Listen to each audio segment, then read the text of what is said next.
नमस्कार, आप देख रहे हैं एनबी न्यूज और मैं हूं आपके साथ योगेश पांडे। देश में माहौल क्या चल रहा है किसी को कुछ समझ नहीं आ रहा।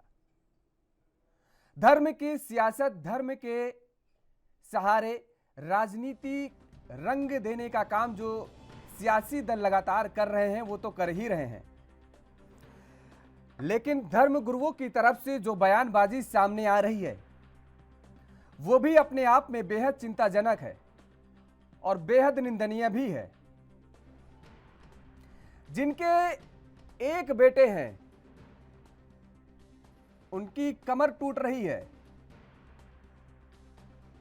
जिनके दो बेटे हैं वो अपने बेटों को शिक्षा दीक्षा दिला नहीं पा रहे हैं सही से, ठीक ढंग से, और आह्वान किया जा रहा है कि 4-4 बच्चे पैदा कीजिए। देश की आर्थिक स्थिति किस ओर जा रही है, देश में इंफ्रास्ट्रक्चर का माहौल क्या है,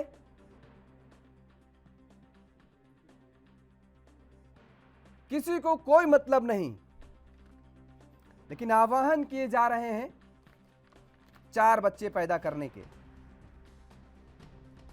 दोनों तरफ से, इधर से भी और उधर से भी, दोनों तरफ से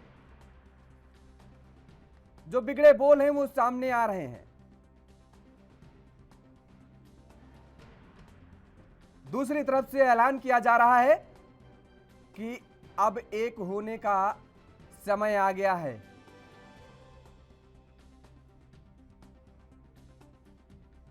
कितना एक होंगे और किस तरीके से एक होंगे,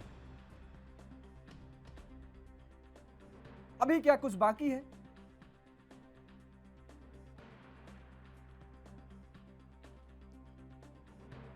और जिस तरीके से कल अलीगढ़ में धर्म संसद हुई, उसमें जो बयानबाजी दी गई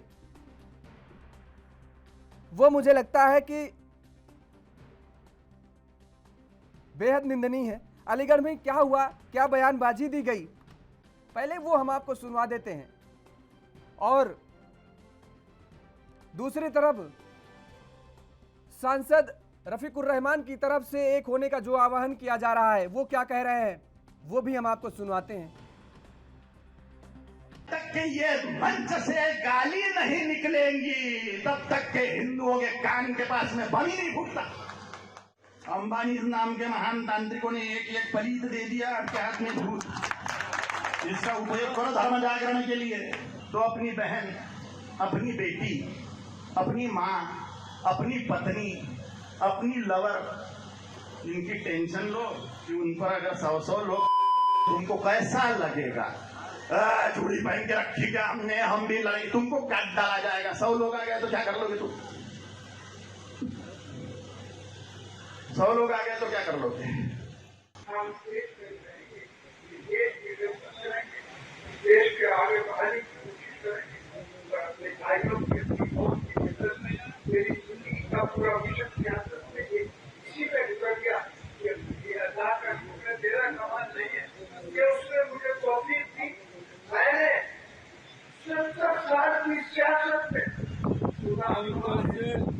कोई फैसला नहीं करता, ना करूंगा जब तक मरूंगा, और खिदमत करूंगा, कभी पूजा करूंगा। खिदमत खत का हुक्म दिया गया है। खिदमत खत का मतलब ये नहीं है कि जेल में तो 1 लाख रुपए रखिए और वो तो हो जाएगा, तुम्हारा काम से करवाओ, इसे खत्म करो ना। तो ये खिदमत खत तो जगह ही है, हमारे जगह की मत डालो और अपने जेलों की, अपने लोगों की जेबें खाली मत कराओ। उनकी मदद करो, मदद का टाइम है, मदद का वक्त है। हमें एक दूसरे की मदद करनी है और हम अपने शहर को खूबसूरत। आपने सुना दोनों तरफ से किस तरीके की बयानबाजी की जा रही है। इसी मुद्दे पर आज हम चर्चा करेंगे और हमारे साथ कुछ मेहमान मौजूद हैं। आपका परिचय करा देते हैं और समझने की कोशिश करेंगे कि आखिर देश में चल क्या रहा है। सौरव गौड़ जी हैं, धर्म रक्षा संघ से जुड़े हुए हैं। आपका बहुत बहुत, सौरव गौड़ जी, बहुत बहुत स्वागत है। प्रद्युमन शर्मा जी हैं, कांग्रेस के प्रवक्ता हैं। प्रद्युमन जी, आपका भी बहुत बहुत स्वागत है। देशबंधु दीक्षित जी हैं, भारतीय जनता पार्टी के नेता हैं। देशबंधु दीक्षित जी, आपका भी बहुत बहुत स्वागत है। जिस तरह से देश में जो बयानबाजी हो रही, सौरभ जी आपका रुख करेंगे और आपसे सवाल है ये, देश को किस ओर ले जाने का काम किया जा रहा है?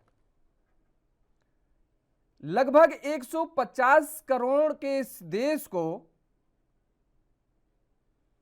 क्या अब ये चंद कुछ धर्म के ठेकेदार जो अपने आप को धर्म के रक्षक बताते हैं, दोनों पक्षों का हम जिक्र कर रहे हैं, इधर और उधर दोनों, क्या अब ये अपने हिसाब से चलाएंगे, अपने हिसाब से देश को दिशा देने का काम करेंगे? मैं बोलूं? जी। देखिए, पिछले स्वतंत्रता के बाद से आज तक जो भी जितना भी जो कुछ भारत में होता आया है वो एक पक्षीय होता आया है। पहली बार ऐसा हो रहा है कि हिंदू समाज ने भी अंगड़ाई ली है और उनके अंदर ये भरोसा पैदा हुआ है कि ये देश हमारा है और हम इस देश में आज से 1000 वर्ष पहले जैसे रहा करते थे ऐसे आगे भी रह सकते हैं। तो बयानबाजी अगर आप बोले देखें तो हिंदुओं की तरफ से कोई ऐसी कट्टर बयानबाजी नहीं आई है जितनी दूसरे समाज की ओर से आती रही है। और जहां तक बात है राजनीतिक पार्टियों का, तो एक भाजपा को छोड़कर बाकी सारी पार्टियां मुस्लिम समाज की ओर से जो भी बयानबाजी आती है या जो भी कुकृत्य किए गए हैं देश को तोड़ने के लिए, उन सभी पार्टियां उन कुकृत्यों का, उन बयानबाजियों का समर्थन करते हैं। अगर हमारे हिंदू समाज की तरफ से किसी संत ने जनसंख्या बढ़ाने के लिए आह्वान कर दिया तो इसमें कोई बहुत बड़ा अपराध नहीं कर दिया। दूसरी बात, हम लोग तो अभी केवल आह्वान कर रहे हैं। ये जो दूसरा समाज है ये तो 1947 से आज तक अपनी जनसंख्या बढ़ाने में लगा हुआ है। एक तरफ पाकिस्तान में हिंदुओं की जनसंख्या 27% से 1% पे आ चुकी है और दूसरी तरफ भारत में जो 2 करोड़ मुसलमान हुआ करते थे आज 25 करोड़ की संख्या पार हो गई है। तो कहीं ना कहीं हिंदू समाज को इस विषय में विचार तो करना पड़ेगा। इसमें कुछ भी गलत नहीं है। जो बयानबाजियां अगर हुई हैं तो ये एक पिछले 70-80 सालों का दर्द छलक रहा है हिंदू धर्माचार्यों के द्वारा। इसको शांति से लिया जाए और इसी रास्ते पर आगे चल के देश हिंदू राष्ट्र की ओर आगे बढ़ रहा है, ये आपको स्वीकार करना पड़ेगा। सौरभ जी, हमने कहा अभी कि जिनके एक बच्चे हैं उनकी कमर टूट रही है, 2 बच्चे हैं उनको शिक्षा दीक्षा नहीं लोग दिला पा रहे हैं, 4 बच्चों का आह्वान किया जा रहा है और किस तरीके से माताओं और बहनों के लिए भाषा का प्रयोग किया जा रहा है। आप कह रहे हैं ठीक बोला जा रहा है, हम सुना नहीं सकते, हम सुना नहीं सकते इतना गंदा, मैं खुद बोल नहीं सकता इतना गंदा बोला गया उस जनसभा में। भाषा अगर गलत बोली गई है तो उसकी तो हम भी निंदा करते हैं। हम किसी भी गलत भाषा का समर्थन नहीं करते और वो हमारे हिंदू समाज का धर्म, हमारी माताओं बहनों पर 100 लोग क्या कैसे करेंगे, वो ये बोला जा रहा है धर्म संसद में। ऐसी बयानबाजी दी जा रही है कि मतलब हम खुद नहीं बोल सकते हैं, सुनाने के तो छोड़ दीजिए। आप नहीं बोल सकते मगर हम बोल सकते हैं क्योंकि ऐसा हमारे समाज के साथ हुआ है। अहमद शाह अब्दाली ने मथुरा में, हमारे वृंदावन में हमारी माताओं बहनों के संग जो कुछ बोला गया उससे कहीं ज्यादा किया नहीं है। मान सकते, आ रहे हैं, एक एक कमेंट ले लेंगे सौरभ जी और उसके बाद उदाहरण देते हैं, बता रहे हैं ऐसा नहीं है। संतों का काम यह नहीं होता है कि हम किस तरीके के अपनी भाषा का मर्यादा का अपनी भूल जाए, तार तार करते हैं अपनी मर्यादाओं को। भाषा की मर्यादा होती है, हम कभी नहीं मानते। आप ये नहीं बोल सकते कि हिंदू समाज के संग ऐसा नहीं हुआ। ये ज्यादा पुरानी बात नहीं है, 100-150 साल पहले हम दोनों पक्षों के लिए कह रहे हैं, हमने एक पक्ष के लिए नहीं कहा, हम दोनों पक्षों के लिए कह रहे हैं। लेकिन इसका मतलब ये नहीं कि सामने वाला अगर कुएं में कूद रहा है तो हम भी उसमें कूद जाएं। हम दोनों पक्षों की तरफ कह रहे हैं, हम केवल एक पक्ष की बात नहीं कर रहे हैं, इसलिए दोनों पक्षों का जिक्र करके लेकर के आए हैं। आज आप जो दोनों पक्षों का जिक्र कर रहे हैं उसका कारण ही ये रहा है कि आज तक हिंदू समाज सबको सहन करता रहा मगर दूसरी ओर मुस्लिम समाज गजवाए हिंद का सपना देखता रहा और उसी सपने को पूरा करने के लिए वो अपना जो भी उनकी क्रिया चल रही है उसी सपने को पूरा करने के लिए चल रही है। ठीक है प्रद्युमन जी, क्या चल रहा है देश में? और सबसे बड़ा सवाल है कि ये उठता है प्रदुमन जी आवाज आ रही है आपको? देशबंधु जी आपको आवाज मिल रही है? देशबंधु जी आवाज मिल रही है आपको? देशबंधु जी आवाज मिल पा रही है आपको? नहीं मिल पा रही है। सौरभ जी आपको आवाज मिल पा रही है? मेरे को तो पूरी आवाज आ रही है। आप ही से सवाल ले लेते हैं। हाँ बताइए। जुड़ेंगे इन लोगों से, फिर इनसे पूछेंगे, जानने की हम भी समझने की कोशिश करेंगे, चेष्टा बहुत ज्यादा है हमारे अंदर भी। क्या वजह है ये जो बयानबाजी दे रहे हैं, वो चाहे नेता हो, चाहे ये धर्म गुरु हो, जो भी पारिवारिक लोग हैं, ऐसा नहीं है कि सभी शादी नहीं किए हैं, सभी के बीवी बच्चे नहीं है, ऐसा नहीं है, बहुत सारे ऐसे लोग हैं। इन लोगों के बच्चे, इन लोगों की बहनें, इन लोगों के भतीजे, इन लोगों के जो पारिवारिक लोग हैं, जिस आंदोलन का ये जिक्र करते हैं, उस आंदोलन में ये लोग क्यों नहीं शामिल होते? अगर ये कह रहे हैं कि हमें ऐसे आंदोलन करना चाहिए, तो सबसे पहले इनके बच्चों को लाके आना चाहिए उस आंदोलन में। उस भीड़ का हिस्सा सबसे पहले इनके बच्चे होने चाहिए। ये किसकी मतलब बयान की बात कर रहे हैं आप? हम सारे लोगों के बयान की बात कर रहे हैं। तो किसी के बयान उठा लीजिए, किसी भी राजनेता का बयान उठा लीजिए, उन लोगों के बच्चे लंदन में पढ़ेंगे, विदेश में पढ़ेंगे। ठीक है ठीक है ठीक है, यही मैं आपसे कहने वाला था कि ये राजनीति और धर्म नीति ये दो बिल्कुल अलग विषय हैं। जितने भी हमारे भारत में राजनीति करने वाले लोग हैं, ये सारे लोग माइक पर आकर कुछ बोलते हैं और अंदरूनी इनकी स्थितियां अलग है। ये बात बिल्कुल सही है कि जितने भी ये धार्मिक स्तर पे बोलने वाले किसी भी समाज के व्यक्ति हों, चाहे हिंदू समाज के हों या फिर मुस्लिम समाज के, ये अपने बच्चों को महफूज रखने के लिए विदेशों में पढ़ाई कराते हैं। अच्छी से अच्छी कभी इन्होंने सरकारी स्कूलों में अपने बच्चों को नहीं भेजा, और कभी ये चाहते हैं कि भगत सिंह पैदा हो तो मेरे पड़ोसी के घर में पैदा हो, हमारे घर में कोई भगत सिंह पैदा नहीं हो। अपने इनका किसी भी राजनेता का कोई इतिहास नहीं है कि इन्होंने राष्ट्र के भले के लिए कोई अपना राजनेताओं का इतिहास नहीं है। इन जो ठेकेदार बने इनका कौन सा इतिहास है भाई? कालीचरण को 1 साल पहले कौन जानता था? आप जानते थे क्या? इनका 1 साल पहले क्या इतिहास था? देखिए कालीचरण जी जैसे तो अभी नए लोग सामने आ रहे हैं। हाँ, और अभी और भी कालीचरण सामने आएंगे। ऐसा नहीं सामने आएंगे, वही चीज ना। तो ऐसे भाषण देंगे कि मंचों से गाली दी जाए, साफ आह्वान कर रहे हैं कि मंचों से गाली देना होगा। देखिए गाली का तो हम समर्थन नहीं करेंगे, हम लोग स्वागत कर रहे हैं। बिल्कुल स्वागत नहीं कर सकते गाली का, या के कोई गलत भाषा बोलता है मंच से।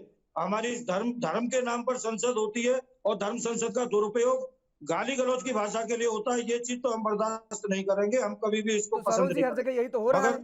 आप कल का धर्म संसद जो हुआ अलीगढ़ में, पूरा आप उठा के देख लीजिए।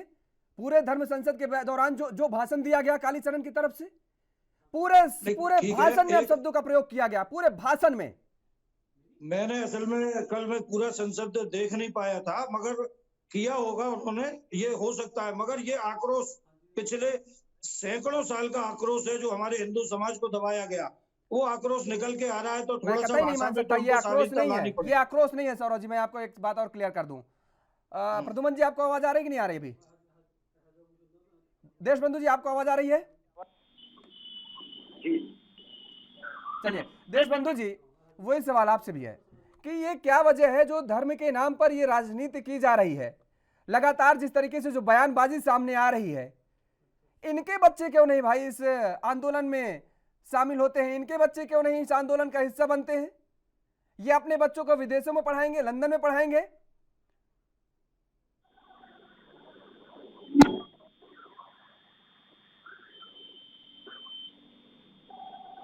देशबंधु जी हेलो, आपको मेरी आवाज आ रही है? आप एक बार पुनः जवाब दें। देशबंधु जी, ये देश में जो चल रहा है, सियासी घमासान मचा है, धर्म के नाम पर जो राजनीति की जा रही है, धर्म के नाम को में लोगों को जिस तरीके से गलत दिशा में ले जाने का काम किया जा रहा है, और आंदोलन के लिए जिस तरीके से बातें की जा रही हैं कि आंदोलन करिए, फरसा कुल्हाड़ी लेकर के उतरिए, तमाम सारी चीजें कही जा रही हैं। इस आंदोलन में इन लोगों के बच्चे क्यों नहीं आते भाई? इन लोगों के बच्चों को तो सबसे आगे होना चाहिए आंदोलन करने में। क्या गरीब के बच्चे हैं मरने के लिए? आपको मेरी आवाज मिल रही है? हाँ बोलिए देशबंधु जी। आप मुझे सुन पा रहे हैं? आप बोलिए देशबंधु जी बोलिए। नहीं, देखिए, जैसा कि इन्होंने कहा है, भारत के लोकतंत्र में किसी को धार्मिक उन्माद के द्वारा किसी समस्या का समाधान नहीं। और ये विपक्ष के 5 शासकों का जो चुनाव परिणाम आया है, उनकी हताशा और निराशा का परिणाम। लोग इनके पास कोई मुद्दे रह चुके हैं, इसलिए ये लोग समाज में धार्मिकता के नाम पे उन्माद कर अपनी जो है राजनीति को बढ़ावा देते हैं। और जनता जनाब समझ रही है इस प्रकार और व्यक्ति राजनीति को देशबंधु जी माफ कीजिएगा, आपकी आवाज समझ नहीं आ रही मुझे, आप क्या कह रहे हैं मैं खुद नहीं समझ पा रहा हूँ, दर्शक क्या समझेंगे। ठीक करवाते हैं आपकी आवाज, फिर आपके साथ जुड़ेंगे। प्रद्युमन जी, आपको आवाज मिल पा रही है? जी, आपकी आवाज आ रही है। प्रद्युमन जी, सवाल वही आपसे भी है कि ये जो चल रहा है, क्या चल रहा है, मुझे तो कुछ समझ में नहीं आ रहा है। देश की ओर ले जाने का काम किया जा रहा है देश को। देखिए, जिस प्रकार जो भारत की एक परिभाषा थी कि चारों धर्म और सब तरह के धर्म और तमाम तरह की जो भाषाएं थी भारत में, और भारतीय जनता पार्टी द्वारा एक मानसिकता लोगों के मन में बनाना कि हिंदू और मुसलमान व सिख व ईसाई या चारों धर्मों में अलग अलग एक पार्टीशन करना, और धर्म के नाम की जो पार्टी करते आ रही है वो भारतीय जनता पार्टी करते आ रही है। आज हमारे हमारे हमारे हमारे समक्ष एक उदाहरण नहीं, हमारे समक्ष काफी उदाहरण है। चाहे मैं मध्य प्रदेश के उदाहरण देना चाहूँ तो खरगोन का देना चाहूँ, या मैं देना चाहूँ कालीचरण बाबा का कहना चाहूँ, या तमाम इस प्रकार की जो बहन बेटियों के प्रति जो भाषण दिया गया है खुलेआम, और जो कि वहाँ भारतीय जनता पार्टी से कहीं ना कहीं एक तरफ नहीं चलेंगे, उसमें राजस्थान का भी नाम लीजिए। राजस्थान में क्या हो रहा है? देखिए, मेरा ये कहना है कि जिस प्रकार से जो लोगों में मानसिकता को जो इफेक्ट की जा रही है इस प्रकार की बातें करके कि लोग हम हिंदू है, हम दूसरे धर्म के हैं, ये इसी एक भारत का विभाजन हो रहा है इस प्रकार की बातों में। और जहाँ बात है, यह कौन सा धर्म कहता है कि बहन बेटियों के साथ अन्याय हो या बलात्कार की बातें कह रहे हैं खुलेआम, ये कौन से धर्म है? और मैं तो ये कहता हूँ कि इनकी पार्टी के लोग तो ऐसे ढोंगी लोग, स्टार प्रचारक के तौर पे लाइसेंस दिया गया उन लोगों को कि चुनाव के समय स्टार प्रचारक बन के वह प्रचार कर रहे हैं ऐसे लोगों को। तो ऐसे लोगों को टिकट दिया गया है, अभी इसी विधानसभा में टिकट दिया गया है। आपको बताऊं क्या नाम, जिनके ऊपर कितने सारे गंभीर धाराएं, कितने सारे अपराध, 17 मुकदमे दर्ज हैं उनके ऊपर, और क्या क्या मुकदमे नहीं दर्ज हैं आपको बताऊं क्या? आपकी पार्टी में भी हो रहा है। दूध के धुले मत बनिए। सभी आएंगे प्रद्युमन जी आएंगे। वक्त तो चला एक छोटी सी ब्रेक का, ब्रेक के बाद फौरन हाजिर होते हैं और चर्चा को आगे बढ़ाएंगे।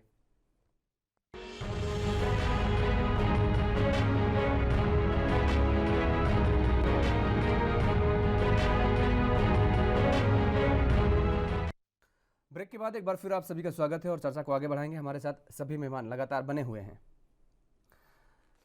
सौरभ जी, देखिए, आपने कहा कि सालों साल पुरानी जिस तरीके से जिन घटनाओं का आप जिक्र कर रहे थे कि वो कुंठा अब जो है संत महात्माओं के जहन से फूट रही है, और इस वजह से ऐसे बयान दिए जा रहे हैं। मैं नहीं मानता। इसके पीछे कई कारण है। पता है क्यों नहीं मानता? इसके पीछे कारण एक तो यह है कि राजनीतिक संरक्षण अब इन लोगों को बेतहाशा मिलने लगा है, और राजनीति में एंट्री करने का एक रास्ता भी ये बन गया है, माध्यम भी बन गया है। जिस तरीके से बयानबाजी हो रही है, पार्टी का जब टिकट बढ़ता है तो उस दौरान देखा जाता है कि सबसे विवादित चेहरा कौन है, दबंग छवि का व्यक्ति कौन है, उसे टिकट दिया जाता है। और ऐसे में अभी अगर ये जिक्र कर लें कि ये जो बयानबाजी की जा रही है, इन कई ऐसे धर्मगुरु हैं, कई ऐसे संत हैं जिनके इतिहास के बारे में अगर पढ़ें तो हम अपने बच्चों को नहीं बता सकते, अपने परिवार में बता नहीं सकते हैं कि उनका इतिहास क्या रहा है, और उनके सामने हम मत्था टेके। राजनीतिक संरक्षण इसलिए हम बता रहे हैं कि इन साधु संतों का किसी भी सरकार में मंत्री के पास, विधायक के पास फोन जाता है तो उसका काम तुरंत होता है। 20 साल से तो जो दरी बिछा रहा है पार्टी में उसको टिकट नहीं मिलेगा, लेकिन ये साधु महात्मा जिसको फोन कर देंगे, जिसके लिए जिसकी पैरवी कर देंगे, उसको टिकट मिल जाएगा। तो एक तो ये शॉर्टकट हो गया पहुंचने का। दूसरा, जमीन हथियाने में भी बड़ा योगदान होता है इन लोगों का। सरकारें कहती हैं ना कि हम भूपियाओं पर कार्रवाई करेंगे, भूमाफियाओं पर।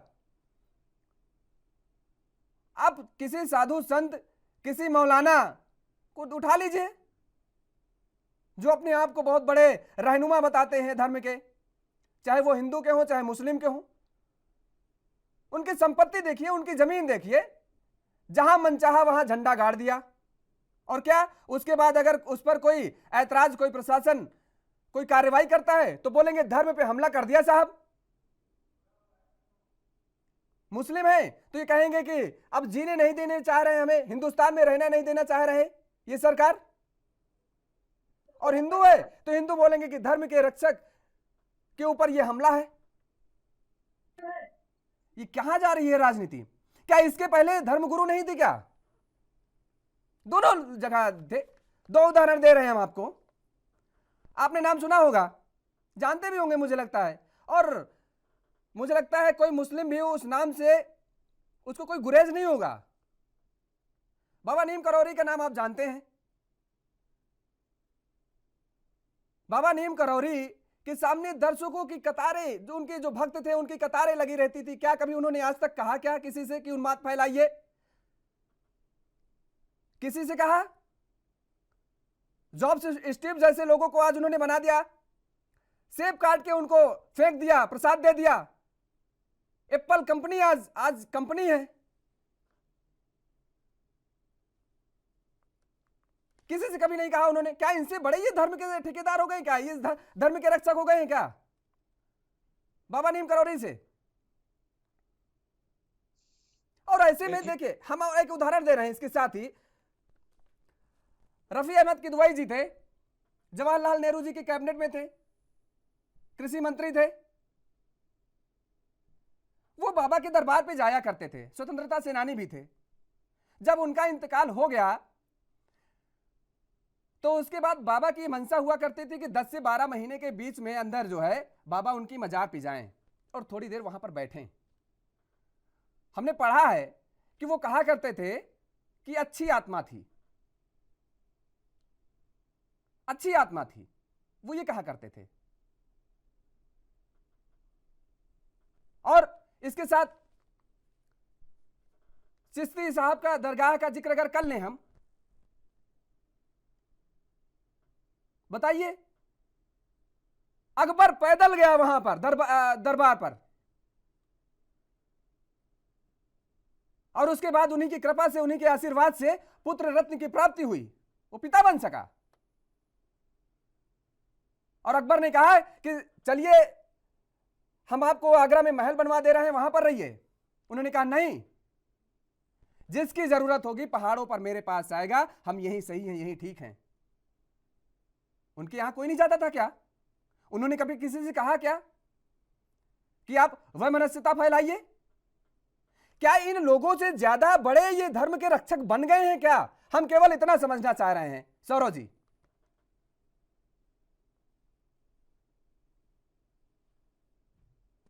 और जिस मोइनुद्दीन चिश्ती की बात कर रहे हैं, इन दोनों का कहीं कोई मुकाबला नहीं है। पहले तो अपनी जानकारी को आप ठीक कर लें कि नीम करौली बाबा तो साक्षात हनुमान जी के अवतार थे। तो हम जानकारी क्या नीम करौली बाबा का आशीर्वाद जिसको भी प्राप्त होता था। तो इसमें हम जानकारी क्या ठीक कर लें, ये मुझे बताइए तो मैं ठीक कर लूं, क्योंकि मैं इसमें ये जानकारी ठीक कर लें कि जिस चिश्ती की आप बात कर रहे हैं, हाँ, उसने अगर आशीर्वाद अकबर को तो दे सकता था, वो आशीर्वाद दिया होगा, मगर हिंदुओं के साथ जितना अत्याचार अजमेर की दरगाह में हुआ है, जो मोइनुद्दीन चिश्ती ने किया है और उसके बाद उनके वारिसों ने आज तक वो करते आए हैं। अजमेर का इतना बड़ा कांड हुआ है, आप जानते होंगे हमारे हिंदुओं की बहन बेटियों के संग कितनी इज्जत लूटी, कितना खिलवाड़ किया। ये वही अजमेर की दरगाह है, उसको आप एक साथ कैसे तोल सकते हैं? नहीं तो नीम करौली बाबा कहाँ हमारे देव पुरुष थे और कहाँ ये दैत्य और दानव पुरुष है? सलीम चिश्ती ने कहा क्या कि आप किसी के साथ ऐसा अमानवीय व्यवहार कीजिए? सारा का सारा अमानवीय व्यवहार हुआ है। नहीं, उसने कहा आप उनके वारिसों का जिक्र कर रहे हैं, उन्होंने कहा क्या किसी के साथ? बिल्कुल कहा है। आप देखिए ना, अभी कुछ दिन पहले जो कांड होकर चुका है, मुश्किल से 20 साल 25 साल हुए होंगे, अजमेर का बहुत बड़ा कांड, केस भी उसका चला था। आप सब जानते हैं, उसके बारे में बताना नहीं चाहते आप। क्यों नहीं बताना चाहते? अगर हमें अभाव होगा जानकारी, ऐसा नहीं है। अगर हमें कतई गुरेज नहीं है कि हम स्वीकार ना करें कि हमें जानकारी का अभाव है। नहीं तो फिर आप इस बात को स्वीकार करिए और आप जानकारी करिए कि अजमेर दरगाह के जितने भी इस समय वहाँ के जो वारिस हैं, फिर वही चल वारिस में आ गए भाई। तो किस में आए बताइए? आप हमारे धर्मगुरुओं पे आरोप लगा रहे हैं। हम धर्मगुरुओं पे, हम सभी पे कह रहे हैं, हम एक तरफ नहीं कह रहे। देखिए, हम एक तरफ नहीं, हमने दोनों चीजों का कहा ना, हमने उदाहरण दिया ना, दोनों चीजों को, हमने दोनों चीजों को उदाहरण दिया बराबर। हमने वारिस क्या कर रहे हैं? तमाम सारे अवार्ड हैं, मैग्सेसे अवार्ड मिल रहा है, कहां से मिल रहा है? क्या हम लोग लेने जाते हैं? हम लोग लेने जाते हैं बड़े बड़े। अरे सुन लीजिए भाई, अगर ऐसे करेंगे तो अब खुद जान लीजिए कि ऐसे जो अवार्डों की उत्पत्ति कहां से हुई है, उन लोगों ने हमारे साथ क्या किया है, क्या क्या आविष्कार किया, उनसे हमारे क्या क्या नुकसान हुए, नहीं पता क्या? हम बड़े गर्व से मैग्सेसे अवार्ड, तमाम सारे ऐसे अवार्ड हैं, उनको लेकर के जाते हैं, फोटो खिंचवाते हैं और गर्व से कहते हैं सीना चौड़ा करके कि हमको अवार्ड प्राप्त हुआ। हमने नहीं पढ़ा क्या ये चीजें कि उसकी उत्पत्ति कहां से हुई, वहां पर क्या क्या क्या कैसे हुआ, और जो जिन अवार्डों का आज हम रहनुमाई करते हैं, उन अवार्डों की उत्पत्ति कहां से हुई, कैसे हुई? ये तो ठीक है ना, आपकी बात सही है, उसका विरोध होना ही चाहिए, और अवार्ड की क्या जरूरत है हम लोगों को? तो कैसे हो रहा है? कोई नहीं कर रहा, सरकारें कर रही हैं, सरकारें उसका स्वागत कर रही हैं। आप क्या बात कर रहे हैं? तो आप जो है सरकार, पिता खराब नहीं हो सकता है तो जरूरी नहीं कि पिता सही हो तो पुत्र भी सही हो। अगर पिता सही है तो उसको सही बोला जाएगा, पुत्र गलत है तो उसको गलत बोला जाएगा। आपकी सारी बातें मैं मान भी लूं, मगर मैं आपकी ये बात कतई नहीं मानूंगा। अब हिंदुओं के धर्मगुरु बहुत सारे हैं, उनमें कोई एक आध धर्मगुरु पथभ्रष्ट हो सकता है, मगर आपके हिसाब से, जैसा कि आपने गिनती करके बताया कि हमारे सारे धर्मगुरु पथभ्रष्ट हो गए हैं या सारे धर्मगुरु राजनीति का नाजायज फायदा उठा रहे हैं, ऐसा नहीं है। हमारे साधु संत शुरू से राजनीति को दिशा देते आए हैं और आज भी दे रहे हैं। एक भी हमारे साधु संत को टिकट लेने की किसी ने इच्छा भी जाहिर नहीं की। आप देखिए, जितने राजनीति में जितने टिकट मिले, जितने हमारे अभी उत्तर प्रदेश के चुनाव में जीत कर आए हैं, वो सब वही लोग हैं जो शुरू से राजनीति में रहे हैं। कोई नया हमारा साधु संत नहीं गया।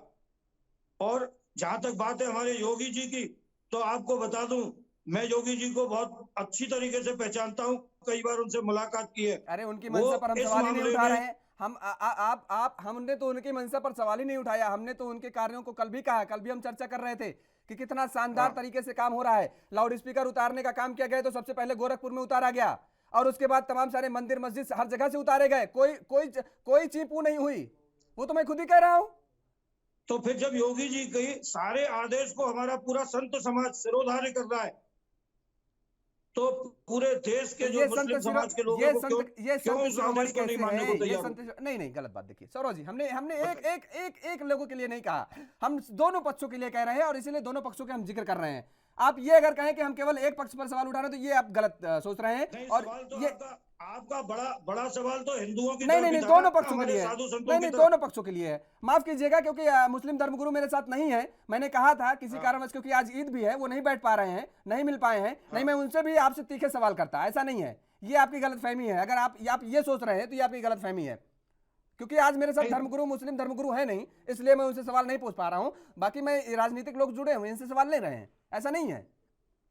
राजनीति में देखिए, हमारे जो नीम करौली बाबा हुए, उसके बाद देवरा बाबा हुए, हमारे भारत के कितने राष्ट्रपति। देवरा बाबा को सोच लीजिए, उदाहरण है। अरे इन लोगों को तो ये कम से कम, ये जो आज के जो महाविद्वान हैं, जो अपने आप को बहुत बड़े ठेकेदार मान रहे हैं, ये लोगों तो इन लोगों को सीखने चाहिए। आएंगे आपके पास, फिलहाल रुकते हैं एक छोटे से ब्रेक के लिए। ब्रेक के बाद फौरन हाजिर होते हैं।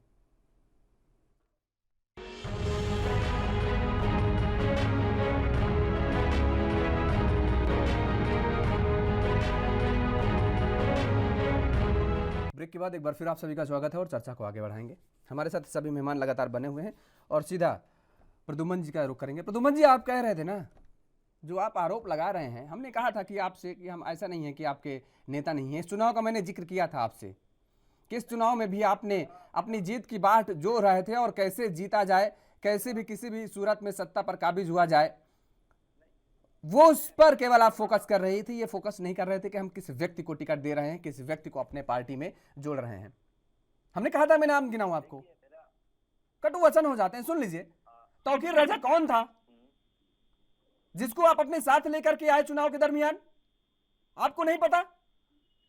देश के टुकड़े टुकड़े गैंग करने वाला।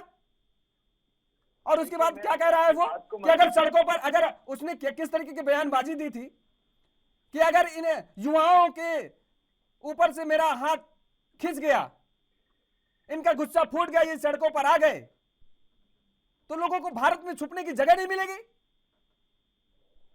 जो देश को विघटन की ओर ले जा रहा हो, उसको आप अपनी पार्टी में ला रहे हैं, उसको आप चुनाव लड़वा रहे हैं, उसके सहारे आप चुनाव जीतना चाह रहे हैं। आरोप लगा देना किसी के ऊपर, सामने वाली पार्टी के ऊपर, बहुत अच्छा होता है।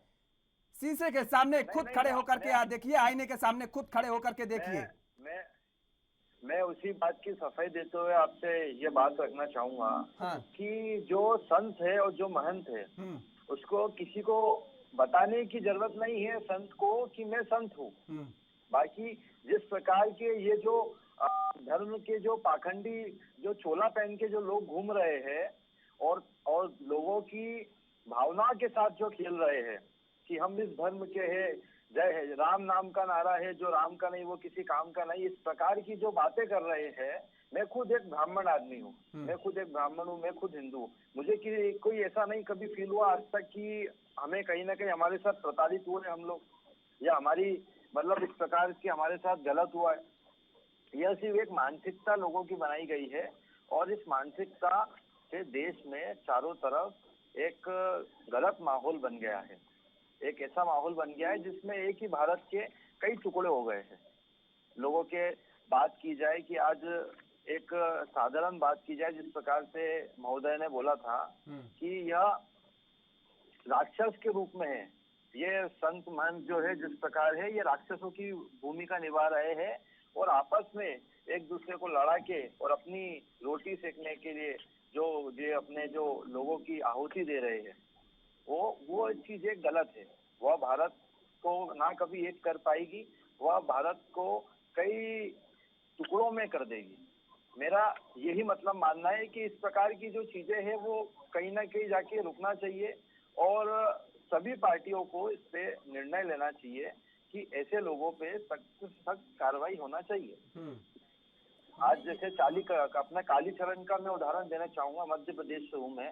तो जिस प्रकार कालीचरण ने जो बयान दिया था महात्मा गांधी की और करके कि इस प्रकार से जो एक अपरुद्ध शब्दों का जो प्रयोग किया गया था, उनके बचाव में मध्य प्रदेश के गृह मंत्री नरोत्तम मिश्रा है कि किस प्रकार से गिरफ्तारी की गई, ये की गई। तो ऐसे जो लोग, जो मंत्री, जो इन लोगों को सर पे चढ़ा के बिठा रखा है, इनको अपनी ओर पनाह दे रहे हैं, तो इस प्रकार के लोग एक नहीं 1000 पैदा होते जा रहे हैं। आप देखते जाए, कल कभी कोई और आया था, आज कोई और आया है। प्रद्युम्न जी सुन लीजिए, अभी शुरुआती दौर में भी कहा था और फिर अभी कहा था, इनकी इतनी हिम्मत नहीं है, चाहे मुस्लिम धर्मगुरु हो और चाहे हिंदू धर्मगुरु हो, इनको पनाह देने वाले आप हैं। आपका मतलब आप राजनीतिक दल, इनको आप संरक्षण देते हैं और ये चलन हो गया है। अब पता है, सुन लीजिए, कांग्रेस क्या, कांग्रेस नहीं, नाम बता तो रहे, आप बताइए, सफाई दीजिए ना उस पर कि क्यों आपने टिकट दिया, क्यों आप अपने पाले में लेकर के आए, ऐसे व्यक्ति को क्यों आप अपने पार्टी में शामिल कराएं? आप मुझे बता दो साहब, 2014 के पहले कब इस प्रकार की घटना हुई और कब इस प्रकार की, वही बात आ रही। हमने पूछा 2022 का चुनाव क्यों हम 2014 में जाएं? लेटेस्ट घटना जब है, मैं पहले की बात कर रहा हूँ। जो माहौल बन रहा है, जो देश में जिस प्रकार के जो एक पार्टी माहौल बना रही है, तो आप ऐसे गद्दारों को पार्टी में लाएंगे? आप ऐसे देश के गद्दारों को पार्टी में लाएंगे जो ये कह रहा हो कि देश का हम विघटन करवा देंगे? 2014 के पहले कब इस प्रकार की भावना लोगों में आई है कि हम हिंदू हो और तुम मुसलमान हो, इस प्रकार की कब हुई है? आप मुझे बताएं, इस प्रकार की कभी चर्चा हुई है, कभी डिबेट हुई है? ये सिर्फ भारतीय जनता पार्टी ने जो एक लोगों में मानसिकता फैलाई है और हिंदू के हिंदू के नाम पे जो अपना वोट बैंक बना के रखा है, और ये जो एक तरह का जो पूरा एक हर तरफ से, जैसे आज दिल्ली में जहांगीरपुर में भी जो हुआ, खरगोन में भी रामनवमी में हुआ, इस प्रकार की जो घटनाएं बार बार पैदा होना व करना, यह सब धर्म के लिए एक संकट का माहौल है, एक संकट का एक अलार्म है कि इस प्रकार की अगर चीजें बार बार अगर होते जाएगी तो ये भारत के लिए, अपितु हर एक आदमी और हर एक प्रदेश और पूरे देश के लिए बहुत गलत बात, नुकसानदायक। गलत बात। मैं सुन लीजिए, दोनों लोगों को उतना ही दोषी मानता हूं जितना आपको और उतना ही अन्य राजनीतिक दलों को भी। सब लोगों ने मिल करके इस कुएं के पानी में भांग मिलाई है, सब लोगों ने मिल करके। पर उनका तो ये बयान आया ना कि हम तो नहीं, सबका उतना ही योगदान है, सबका बराबर बराबर का योगदान है, सबका बराबर बराबर का योगदान है इस कुएं के पानी में भांग मिलाने में। कोई कम ज्यादा नहीं है, कोई कम ज्यादा नहीं है, सबका बराबर हिस्सेदारी, सबकी बराबर हिस्सेदारी है। देशबंधु जी, आवाज मिल पा रही है आपको? देशबंधु जी, आवाज मिल पा रही है?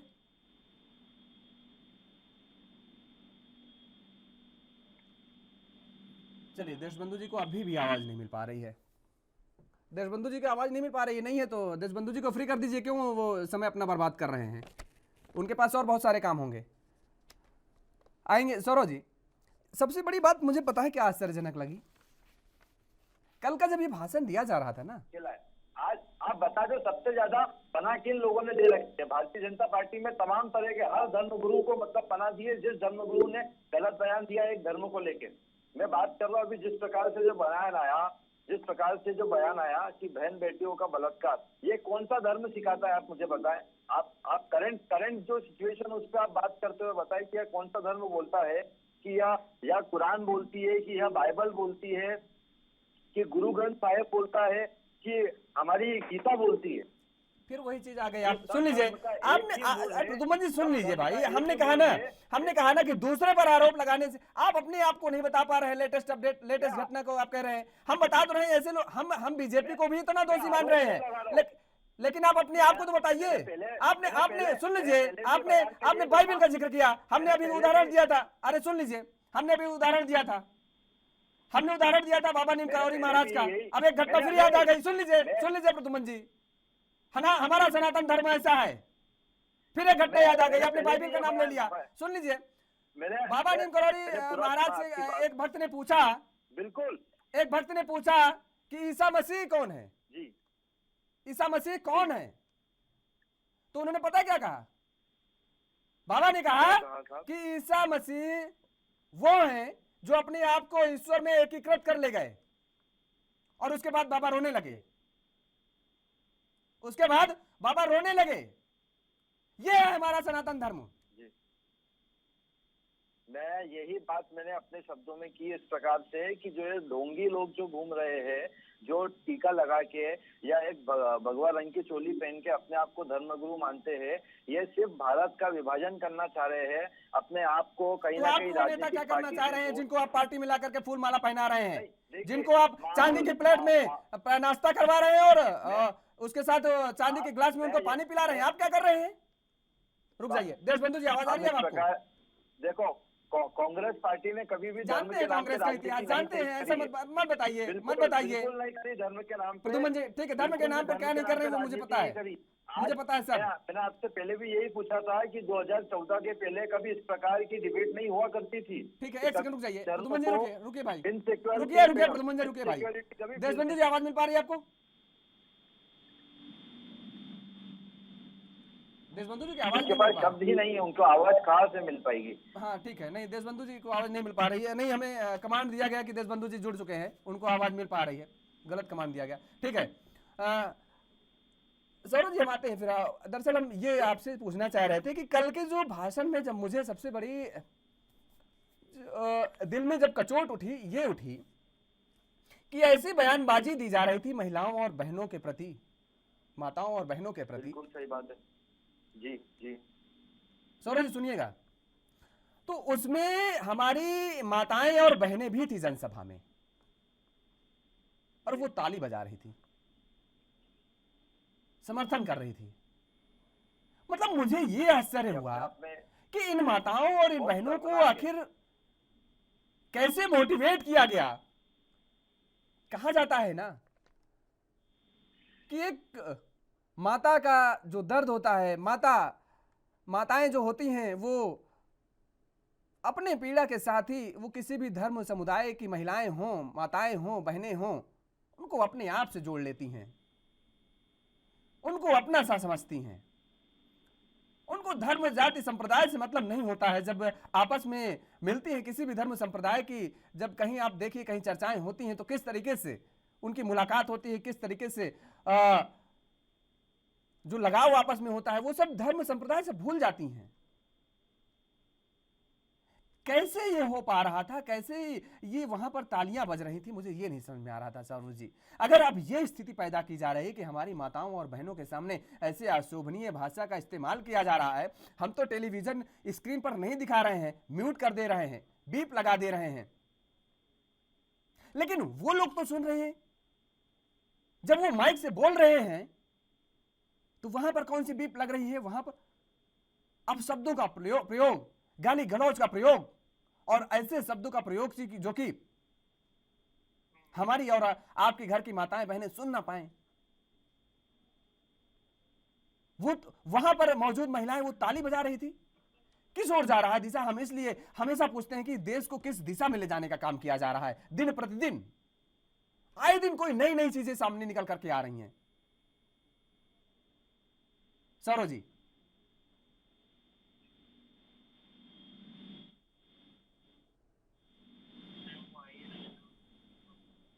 सौरभ जी आवाज आ रही है आपको?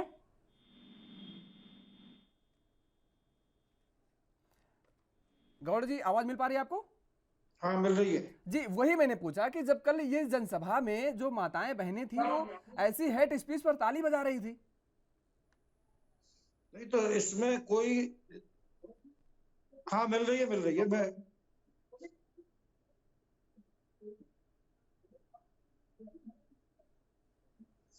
देखिए, माताएं बहनों को ताली बजाना तो इस बात पर भी निर्भर करता है। आ रही है ना मेरी आवाज? हाँ, बोलिए आवाज आ रही है आपकी। हाँ, तो क्योंकि माताएं बहनें वहां पे जबरदस्ती नहीं लाई गई थी, वो स्वतः प्रेरणा से ही आई थी। और जो लोग भी मंच से उस समय बोल रहे होंगे वो सब उन्हीं के शिष्य परकर की महिलाएं थी, माताएं थी। वो कोई किराए पे लाई हुई माताएं बहनें नहीं थी। सवाल पूछ रहे हैं कि कैसे इनको मोटिवेट किया जा रहा है। हमारी भी माताएं हैं, उनकी भी माताएं हैं, हमारी भी बहनें हैं, उनकी भी बहनें हैं। क्या आप अपनी माता, अपने घर में अपनी बेटी के सामने ऐसे आप शब्दों का प्रयोग कर सकते हैं क्या? क्या हम अपने घर में अपनी बेटी, अपनी बहन, अपनी माँ के सामने ऐसे आप शब्दों का प्रयोग कर सकते हैं क्या? ये जो दो हिंदू धर्म के रक्षक बने हुए हैं, हिंदू धर्म के ठेकेदार बने हुए हैं, इनको समझ में नहीं आता क्या? क्यों सामने वाले हमारे भाई की माता बहनें, हमारी माताएं बहनें हैं। हमारा धर्म यह सिखाता है क्या कि हम अपनी माताओं बहनों के लिए चीर हरण की बातें करें? हमारा धर्म यह सिखाता है कि हम उनसे अत्याचार और बलात्कार की बात करें और ऐसे आप शब्दों का प्रयोग करें कि अगर हमारी माताएं बहनें सुन ले तो उनके कान फट जाएं? हमारा धर्म यह सिखाता है? ये तो बिल्कुल नहीं सिखाता। और अगर ऐसी बात है, मैंने क्योंकि कल की उनका कार्यक्रम पूरा सुना नहीं, मगर किसी भी धर्म की बेटी हो, माँ हो, उसके संग बलात्कार करना ये मंच से अगर बोला जाता है तो ये तो गलती है, इसका कोई समर्थन नहीं करेगा। और रही बात, मैंने आपको पहले भी बताया कि जो भाषा का अगर कोई ऐसा प्रयोग हुआ है जिसको आप आपत्तिजनक बता रहे हैं, तो ये आक्रोश है, पिछले कई वर्षों का आक्रोश है।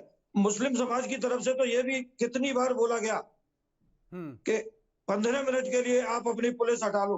हमने पूछा प्रदुमन हम जी सारे हमने प्रदुमन जी से ये बात पूछी, तभी कह रहे हैं वो जवाब नहीं दे पाए उनके पास, क्योंकि जवाब नहीं है, राजनीतिक व्यक्ति हैं। और हमने इसलिए कहा आपसे कि आज मुस्लिम धर्मगुरु हमारे साथ नहीं जुड़ पाए हैं। नहीं, उनसे भी हम तीखे सवाल करते, ऐसा नहीं है। हम दोनों पक्षों का जिक्र कर रहे हैं और दोनों पक्ष की तरफ से ऐसी हेट स्पीच दी जा रही है। फिलहाल रुकते हैं एक छोटे से ब्रेक के लिए, ब्रेक के बाद फौरन हाजिर होते हैं।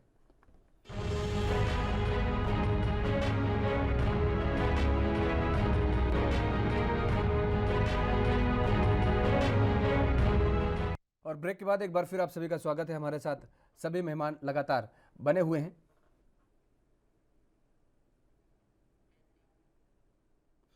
और सभी मेहमान हैं, सौरभ जी भी हैं, प्रदुमन जी भी हैं, देशबंधु जी भी हमारे साथ लगातार बने हुए हैं। हालांकि देशबंधु जी से संपर्क नहीं हो पा रहा है, शायद नेटवर्क इशू है। लेकिन आज जिस चर्चा को हम लेकर के आए हैं, जिस मुद्दे को लेकर के आए हैं, मुझे लगता है कि ये केवल महज चर्चा भर बनकर के नहीं रह जानी चाहिए। इस पर सरकारों को भी अपना ध्यान आकर्षित करने की जरूरत है।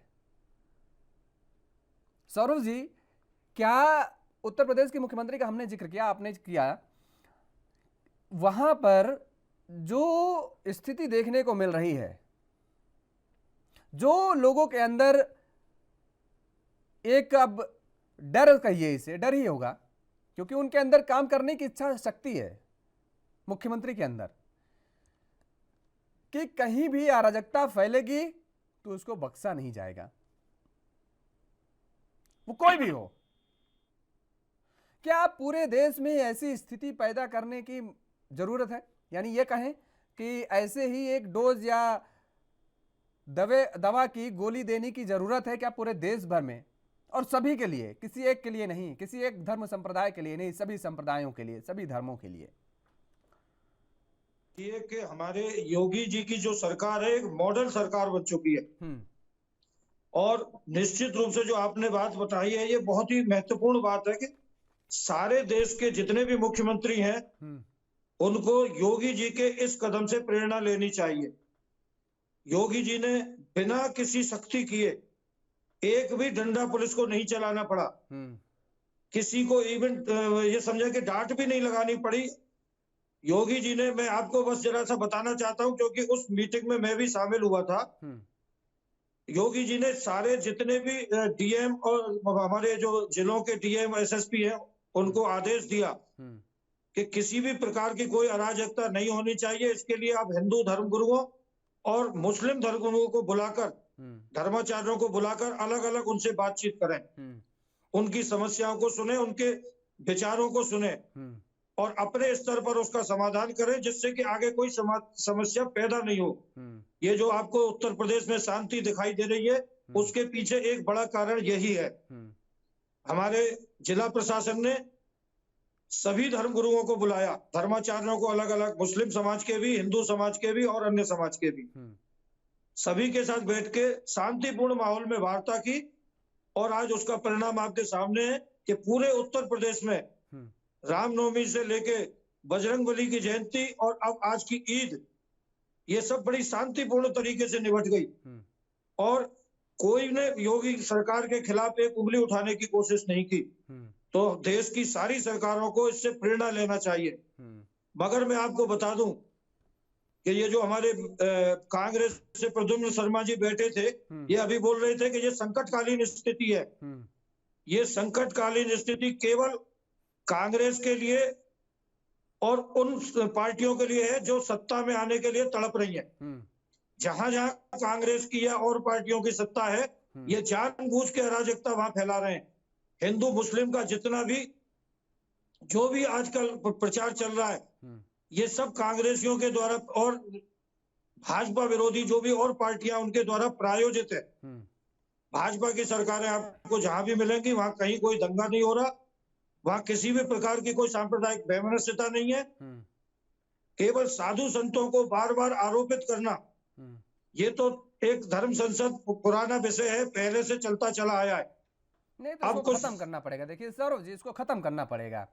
इसको पुराना विषय है, नहीं नहीं नहीं नहीं, इसको खत्म करना पड़ेगा। धर्म संसद से अधर्म की भाषा हम नहीं स्वीकार सकते। आप बताइए कि पहली बार हम नहीं स्वीकार सकते, हमारे धर्माचार्यों को बोलने का मौका मिल रहा है। नहीं, लेकिन बोलने का मौके का मतलब ये नहीं है कि आप कुछ भी बोलेंगे। आप जिस कालीचरण जी का जिक्र कर रहे हैं, तो मैं तो नहीं जानता, 1 साल पहले गांधी जी के बयान के बाद, जब गांधी जी पर आपत्तिजनक बयान दिया गया था, उसके पहले मैं तो कालीचरण को नहीं जानता था, मैं नहीं जानता था।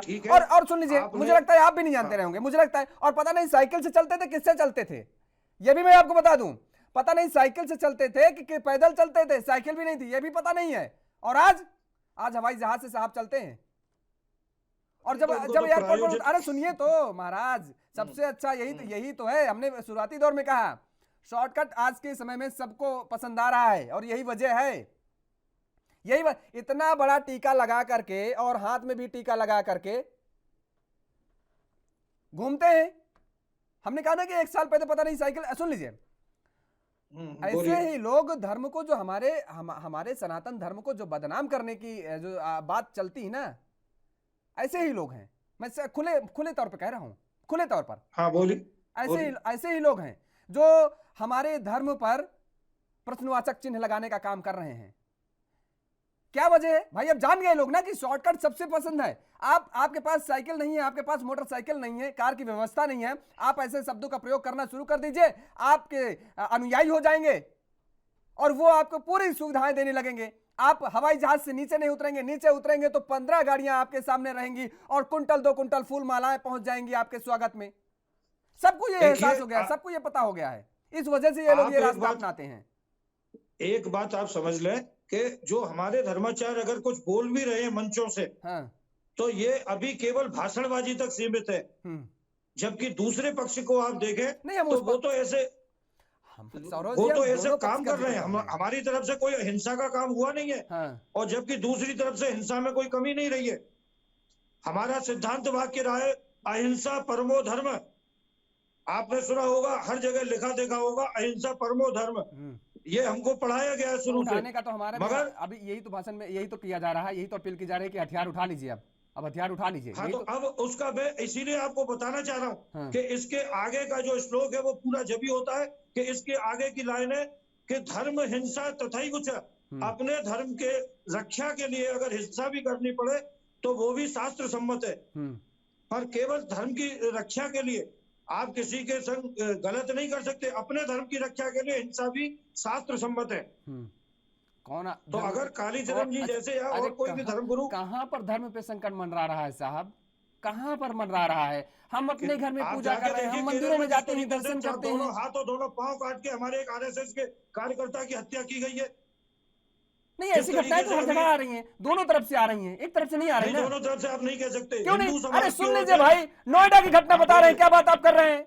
नोएडा की घटना बता रहे हैं और उस पत्रकार का जिक्र कर रहे हैं जो हमेशा, मैं टीवी चैनल में कह रहा हूं, उस पत्रकार की घटना में बता रहा हूं जो हमेशा हिंदुत्व को लेकर के हमेशा बात किया करता था और हमेशा मुद्दों को उठाता था। उस पत्रकार के घर में उस बीवी को, उसके 4 साल के बच्चे को, 5 साल के बच्चे को इन हिंदुओं के ठेकेदारों ने हाथ में ले लिया था। अभी पिछले दिनों की घटना है, पता कर लीजिएगा आप नोएडा में। सौरभ जी, उसको जान बचानी पड़ी अपनी। और उसकी गलती पता क्या थी? उसकी गलती महज इतनी थी कि वहां पर प्रोग्राम हो रहा था कोई धार्मिक, और उसको लेकर के केवल उस व्यक्ति ने ये कहा, नौकरी करके बंदा रात को 11 बजे आया और उसके बाद उसने कहा कि वॉल्यूम थोड़ा धीमी कर लीजिए। उसके घर पर, उसके फ्लैट के अंदर घुस गए ये हिंदू धर्म के ठेकेदार, हिंदू धर्म के रक्षक। वो भी हिंदू था, वो भी हिंदू था। उसकी माँ के लिए पता, उसकी बीवी के लिए पता क्या बोला गया? उसकी वाइफ के लिए क्या बोला गया? उसकी वाइफ के लिए भी बोला गया चीर हरण कर लो। नहीं, ये गलत बोला गया। इस बात का हम कैसे समर्थन कर देंगे? आप पढ़िए तो आप फिर आप अपडेट रहा करिए। नहीं, गलत बात। सौरभ जी देखिए, मैं दोनों तरफ से आप अपडेट रहा करिए। देखिए, मैं गलत बात का समर्थन नहीं करूंगा। अगर मैं 11 बजे रात को घर जाता हूं, मैं 11 बजे रात को घर जाता हूं और उसके बाद अगर मेरे घर के बगल में कोई प्रोग्राम हो रहा है, मैं अपील कर लूं, छोटा सा एक रिक्वेस्ट कर लूं कि साहब आवाज धीमी कर लो, तो आप ऐसा करेंगे? आप धर्म के रक्षक बने हुए हैं। आप कह रहे हैं कि मुस्लिम हमको प्रताड़ित कर रहे हैं, विशेष संप्रदाय हमको प्रताड़ित कर रहे हैं। अरे आप अपनों को प्रताड़ित कर रहे हैं, आप अपनों को प्रताड़ित कर रहे हैं। नहीं, पहले आप सुधरिए, उसके बाद हम दूसरों को हमको पिछले 1000 साल से प्रताड़ित किया और आज तक कभी नहीं। तो आज तो आप अपने प्रताड़ित करने लगे भाई मुझे। ठीक है, हाँ, ये गलत हो रहा है। अगर ऐसा हो रहा है और ऐसी घटनाएं सामने आएंगी तो ऐसे लोगों के खिलाफ भी हिंदू समाज उठ के खड़ा होगा। कभी हिंदू समाज ऐसे लोगों का समर्थन नहीं कर सकता। ठीक है, हम अगर किसी पत्रकार भाई के साथ सौरभ जी हमारी ऐसी घटना हुई है तो हमारी अपील केवल इतनी सी है कि जो वैमनस्यता फैलाने का काम किया जा रहा है, राजनीतिक दलों को बहुत सोचने की जरूरत है, बहुत चिंतन करने की जरूरत है और इनका बहुत बड़ा अहम योगदान है, बहुत बड़ा रोल है, बहुत बड़ा रोल है। हमारा कहना केवल इतना है। और ये जो धर्म के ठेकेदार बने हैं, वो चाहे हिंदू हो चाहे मुस्लिम हो, इन पर भी चिंतन करने की जरूरत है। हमें और आपको भी इन पर भी चिंतन करने की जरूरत है। हम केवल इतना ही अनुरोध करेंगे आपसे और दर्शकों से। फिलहाल आप तीनों मेहमानों का हमारे साथ जुड़ने के लिए बहुत बहुत शुक्रिया। तो देश में जिस तरीके से वैमनस्यता का माहौल पैदा किया जा रहा है, दर्शकों से भी हमारी केवल यही अपील है कि किसी के बहकावे में, किसी के भाषणबाजी, किसी के बयानबाजी में ना आए। वो खुद समझे कि आखिर देश किस ओर जा रहा है और क्या हो रहा है, उनके लिए क्या वाजिब है, क्या हितकारी है। खुद निर्णय लें, स्वतः निर्णय लें। उनके बच्चों के लिए, उनके परिवार के लिए क्या हितकारी है। और इस चर्चा में फिलहाल मेरे साथ इतना ही। देश और दुनिया की तमाम खबरों के लिए आप बने रहिए ANB न्यूज के साथ। नमस्कार।